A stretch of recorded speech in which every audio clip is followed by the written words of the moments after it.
홍길동전 아시죠? 홍길동전 보시면 아버지를 아버지라 부르지 못하고 어머니를 어머니라 부르지 못하고 그런 것과 비슷한 상황에 처인 사람이 한 명 오늘 말씀에 나오는데 바로 입다라는 사람이에요.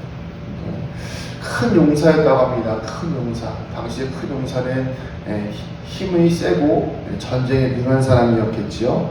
그런데 신분이 조금 문제가 됐어요. 어떤 신분이었죠? 기생에 의해서 낳은 거죠.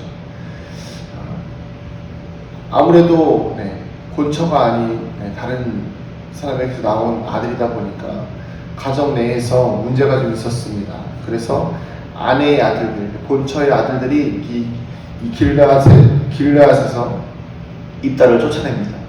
입다라는 사람이 물론 출신 성분은 조금 미약하였지만 가진 능력이 워낙에 출중한 사람인지라 쫓겨나고 난 다음에 돕이라는 곳에서 자리를 잡았는데 그 주변에 이렇게 사람들이 모인 거예요. 이 잡류는 건달패라고 합니다. 이 건달들. 워낙에 힘이 센 사람이니까 주변에 그런 사람들이 모였겠죠. 그래서 이제 입다와 함께 세력을 형성하게 된 거예요. 사실 뭐 여기서 입다가 뭔가 잘못했다라고 보기는 좀 어렵고 그 뒤로 이제 어떤 일이 생기죠? 이 길르앗이라는 곳에 이스라엘 백성을 치려고 암몬 자손들이 쳐들어오는 거예요. 근데 이게 상황이 역전된 게 무엇이냐면 이 암몬 자손들을 이겨낼 힘이 길르앗의 땅에 사는 이스라엘 사람들에게는 없었던 거죠. 그러다 보니까 어떻게 돼요? 고민을 해봐요. 누가 있을까? 고민하다가 생각난 게 누구냐면 바로 입다라는 사람이에요. 입다, 그래, 입다가 있었지. 근데 그 사람은 지금 밖에 나가 있잖아. 돕당이라는 곳에서 어떤 세력을 형성했다고 하던데 그 사람에게 좀 도움을 청해보자 라고 오히려 쫓아냈던 그들이 상황이 역전되어져서 입다에게 도움을 구하는 상황입니다. 그 상황 속에서 입다는 이야기하죠. 똑같이 이야기합니다. 숨기지 않고 너희가 쫓아낼 때는 언제고 이제 와서 나에게 도움을 청하느냐. 내가 너희들에게 가면 다시 나를 장관으로 삼아줄 수 있겠느냐. 내가 너희들의 우두머리가 될 수 있겠느냐 라고 이야기하자 사람들이 그를 인정하고 또한 입다도 여호와께 기도하면서 다시 길앗 땅으로 돌아오게 됩니다. 오늘 말씀을 통해서 우리가 조금 깨달아야 될 것이 무엇이냐면 인생은 인간이 아무리 자기 마음대로 욕심대로 한다고 해도 하나님의 뜻대로 흘러가게 되어져 있다는 것과 또 사람의 출신 성분으로 누군가를 구분하고 미워하고 또 우리 인간의 눈에 보여지는 시각으로 사람들이 구별해서는 안 된다는 것을 보여주고 있습니다. 제가 아주 어렸을 때 한 친구가 있었어요. 참 어렵게 살았고 부모님이 안 계셨던 걸로 기억을 해요. 근데 나중에 알고 보니까 부모님이 이제 서울에서 살고 계셨던 거고 이제 어머니께서 그 아들을 이제 데리고 간 거예요. 근데 이 녀석이 어렸을 때는 굉장히 키도 작고 이 친구가 키도 작고 막 시골이었으니까 잘 씻지도 못하고 막 그랬거든요. 그랬는데 한 대학교 가고 뭐 군대 갔다 오고 나서 우연치 않게 이제 친구들과 만날 기회가 있었는데 이 친구가 마술사가 되어져 있더라고요. 그걸 보면서 이게 사람이 누구를 만나느냐에 따라서 어떠한 환경에 있느냐에 따라서 사람이 바뀌는구나를 제가 깨닫게 됐습니다. 그러면서 이제 사람을 함부로 판단하지 않는 시각을 좀 갖게 됐는데 이 입다도 마찬가지예요. 입다가 그냥 이 기생의 아들로 크고 잡류들과 건달패들과 어울릴 때는 사람들의 시각이 어땠을까요? 저 힘만 센 무식한 놈, 저 힘만 센 사람 이렇게 무시할 수 있잖아요. 그런데 정작 전쟁의 상황에 처해지니까 어떻습니까? 오히려 사람들이 입다에게 와서 입다에게 도와달라고 구하는 거예요.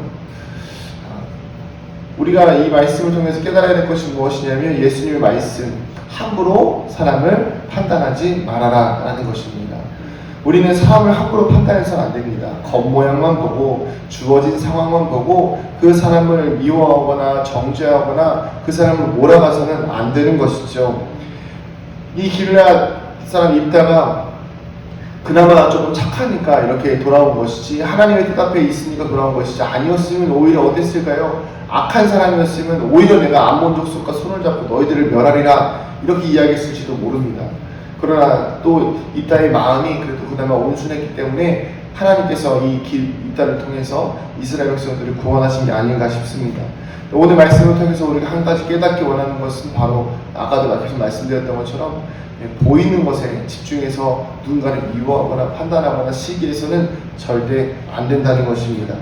자, 그 다음은 또 어떻습니까? 이 이스라엘 백성들을 통해서 우리가 또 배울 것이 있는데, 자기 유익을 위해서, 만족을 위해서 사람에게 막 이렇게 마치 박쥐처럼 쫓아낼 때는 언제고, 또 자기가 또 위험에 처하자 아무렇지도 않게 와가지고 도와달라고 하는 이런 뻔뻔함이 우리 인간의 이면에 숨어 있다는 것을 볼 수가 있습니다. 사람은 좀 일관되어져야 할 필요가 있습니다. 그것이 악한 길이면 아니어야겠고, 선한 길 쪽으로, 선한 길로, 선한 모습으로 일관되게 살아가야 할 필요가 있습니다. 사람이 이랬다 저랬다 하다 보면 오히려 그 속에서 신뢰를 잃어버리게 됩니다. 이스라엘 백성들이 그렇게 했죠. 형제들이 쫓아냈어요. 얼마나 배신감이 컸을까요? 그런데 그 형제들이 뻔뻔함을 가지고 자기들의 안위와 자기들의 어떤 이 위험이 닥치자 이제는 그냥 오히려 나 살겠다고 자기들 살기 위해서 또 배신했던 쫓아냈던 입다를 다시 불러들이는 거예요. 우리가 하나님을 이렇게 사용하고 있는 건 아닌가 생각을 좀 해볼 필요가 있습니다. 하나님이 나에게 필요할 때는 하나님을 모시고, 또 하나님이 나에게 필요가 없을 때는 또 하나님을 쫓아내고, 우리가 이런 모습으로 살아가고 있는 건 아닌지 우리의 삶을 조금 돌아봐야 합니다.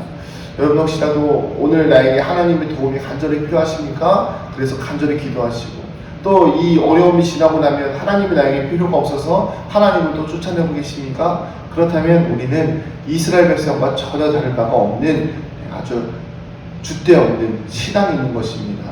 우리가 강건한 신앙을 갖기를 소원합니다. 흔들림 없는 신앙을 갖기를 소원합니다. 그래서 항상 하나님 곁에 서서 하나님 편에 붙어서 우리가 세상을 살아가고, 하나님께서 우리에게 하나님이 필요 없는 순간이 언제가 있습니까? 항상 하나님의 은혜가 필요한데, 우리의 욕심과 우리의 이기심이 차기 시작하면 하나님이 보이지 않기 시작하고 하나님이 필요가 없어지는 것처럼 느껴지기 시작할 때가 있어요. 왜냐하면 내가 죄를 저질러야 되기 때문에요. 그러나 하나님은 항상 우리와 함께 하시길 원하십니다. 그렇기 때문에 우리가 하나님께 도움을 구하고 하나님과 함께 하기를 원하면 날마다 주님 우리가 동행하시며 우리의 삶을 선한 길로 이끌어 주실 것입니다. 말씀을 정리하겠습니다. 먼저 첫 번째는 비교해서는 안 됩니다. 다른 사람들의 판단해서도 안 됩니다. 하나님께서 주신 은혜 가운데서 살아가야 합니다. 그리고 또 하나는 무엇일까요? 하나님을 내 필요에 따라서 사용해서는 안 됩니다. 하나님은 사용하시는 분이 아니라 하나님은 우리를 사용하시는 분입니다. 내가 하나님을 사용하는 것이 아니라 우리가 하나님께 사용되어지는 것이기 때문에 날마다 하나님의 도우심을 따라서 살아가는 저와 여러분 되기를 소원합니다. 기도하시겠습니다. 하나님, 오늘도 우리의 삶과 인생 속에서 주님께서 친히 임재하여 주시어 우리를 다스려 주시고 우리를 만져주시기를 소원합니다. 주여, 우리가 연약합니다. 우리가 나약합니다. 쓰러지지 않게 하여 주시고 넘어지지 않게 하여 주시되 우리가 세상 사람들과 같이 다른 이들을 비교하고 판단하지 않게 하여 주시며, 또한 우리가 주님 앞에서 하나님의 필요하다고 하여서 주님께 기도하고 또 필요하지 않다고 하여서 이스라엘 백성이 입다를 버린 것처럼 하나님을 버리지 아니하도록 우리가 날마다 하나님 앞에 나아가 기도하며 엎드리는 우리 모두가 되게 하여 주시옵소서. 감사드리며 오늘도 우리와 함께 하시는 예수님의 이름으로 기도드립니다. 아멘.